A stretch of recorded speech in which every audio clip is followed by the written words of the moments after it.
Students நான் இப்போ principal ஆஃபீஸ்க்கு போகிறேன். ஸோ நீங்கள் எல்லோரும் சைலண்ட்டாக இருக்கணும். Okay ma'am? நான் வேணா யாரால பேசுறாங்களோ போர்டில் அவங்களோட நேம் எழுதி போட்டா? அக்ஸா, நீ ஒன்றும் பண்ண தேவையில்லை. நீ அமைதியாக உட்காந்தாலே போதும். நானே வந்து பார்த்துக்குவேன். சரி சரி மேம். ஸ்டார்ட். அமைதி. ஹரிஷ், நீ ஏன் பேசிட்டு இருக்க? நீ அமைதியா இரு. நான் உன் வேலை போயிடுவேன். நீ எந்திரிச்சு இரு. யார் பேசுகிறாங்களோ அவங்க பேர் எழுதிட்டு அவங்கள எங்கே வச்சுட்டு நீ உட்காரு. ஓகே? இரு ஓகே மேம்.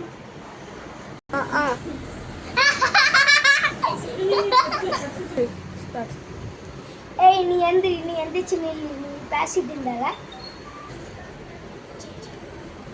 ஏய், மேம் என்ன சொன்னாங்க? பேசுறவங்க பேர் தான் போர்டில் எழுத சொன்னாங்க. நான் சிரிச்சதுல இன்னும் எழுத வேண்டாம். இப்போதான் நீ பேசினியே.